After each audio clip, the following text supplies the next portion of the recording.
ఏంది 20 రూపాయలకి 100 రూపాయల? ఏదో చూద్దాం తీసాగా. ఏంది 20 రూపాయలకి 100 రూపాయల?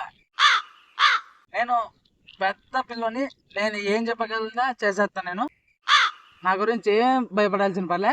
నువ్వు నాకేమన్నా చెప్పు, నేను చేసేస్తా. మేము కొన్ని క్వశ్చన్లు అడుగుతాం, దానికి సమాధానం చెప్తేనే మేము 100 రూపాయలు ఇస్తాం. I'm multi talented. లేనోళ్ళని ఏమని పిలుస్తారు? కళ్ళు లేనోడు. నువ్వు గుడ్డోనికి గడు అన్నం అంటే అడుగుతావు. బ్రష్ కావాలంటే ఎట్లా అడుగుతావు? నువ్వు నీళ్ళు కావాలంటే ఎట్లా అడుగుతావు? ఫోన్ కావాలంటే ఎట్లా అడుగుతావు? నువ్వు పెన్ను కావాలంటే ఎట్లా అడుగుతావు?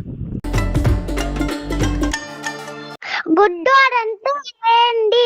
కళ్ళు లేనోడు. మళ్ళీ నీకు నోరుంది కదా.